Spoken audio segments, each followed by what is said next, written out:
Ndithi ke mna ke akwaba ubavumile ukhuliswa kukuba inyoka yakwaJola ibingekazivezi kuye njengokutsho katata kuba uyawuthi ke mhla wabona inyoka sibe sesiyomenzela umcimbi umntana. I'm sure khona isizathu saloo nto leyo. Sanibonani, molweni, ndiyanamkela esaseTV-ni ngesiXhosa.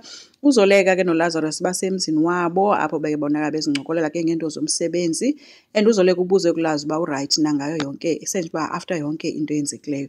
ULazarus uthe urayithi ke as long as yonke into beyenza bebambisene. Kungene ke uLukhanya apho kusemnandi uthi bencumelene bona bobayi-2. Yena ke uthe bezincokolela noThumeka, uThumeka wamsuka wamthela ngeenyembezi ebalisa into kaVuvu. UZoleka uthe ke bebengekabi nalo ixesha lokuyithetha yonke le nto, uyaxolisa uba ayive ngolu hlobo ayive ngalo. So uTshangisa uyayiphinda into ethi ufuna undixelela into yoba uVuvu umtshanam ngunyana kaHlathi. Uthe ke ngekaphenduli ke guys uZoleka wabe engena uqhawe seyive yonke into wabe esondela kancinci kwangakubo ke bajonge boyi-2 emehlweni esithi mama.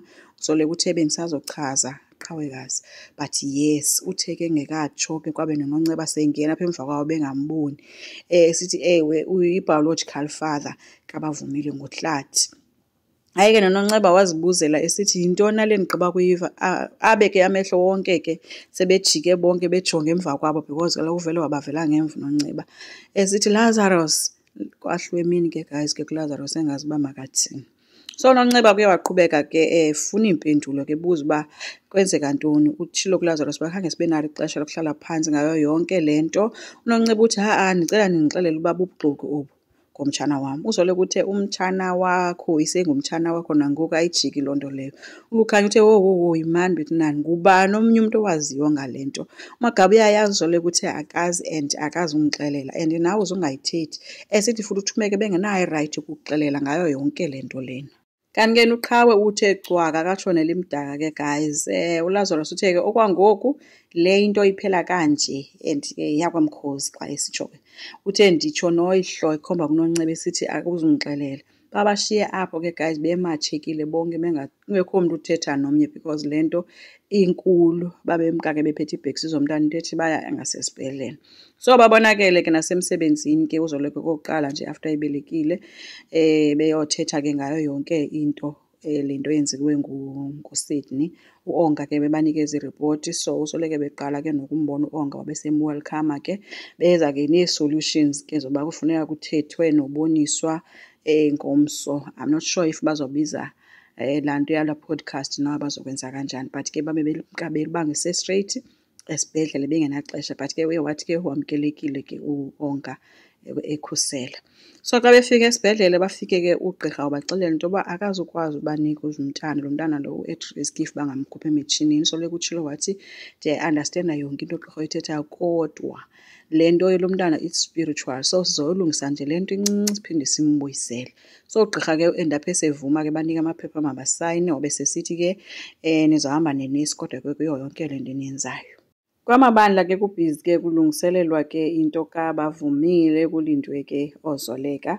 Hlathi ke uxelela uThulani uba yena eyona nto wayeyiva apha egazini lakhe kukuba lo mntana othwelwe nguZoleka nguwakhe and yena ungutata kwakhona ngoku. uThulani uthe ke xa ejonga le nto wabona uba le ndoda i-excited kakhulu. Wambuza uThulani emfondini utheni le ningathi uyayivuyela nje yonke le nto lena.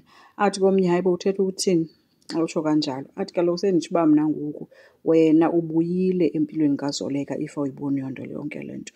Bathe besagqiba othetha loo nto kabe kungena ke oNtsiki noThumeka noThandeka. Bathe besagqiba ongena kabe seyisitsho ke neNock ngapha kanti kungena uLazarus noZoleka umntana kuphethwe ngulazi.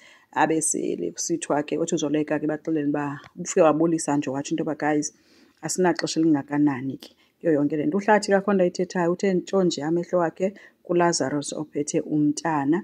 So uye wathi ke uHlathi ngokudelela ke khasapha umntanam. Waye ke uZoleka uLazarus wajonga kuZoleka ke bese uZoleka emnikezela ndithi mnike wahamba umnika ubona futhi uba kukho mnandi shem but ke wamthatha ke umntana uHlathi. Uthe ke apho uZoleka ngicela sihambeni ke siqhubeke senze le nto. Kuthe uLazarus xa ithi uzogqitha apha ecaka uHlathi wathi ke naku uHlathi no kaloku wena uzophelela phaa emotweni awuvumelekanga ukuya ngapha pholinda emotweni wena. Hayi, uLazarus kabonakala into yoba nje iyamonyanyisa yonke le nto, but ke uzothini. UNtsiki ke uthe xa edlule ecawa uLazarus wamqala esihlangwini wamenyusa ke guys, ngalo kwabuso bakhe budelelayo ke bemkakhe.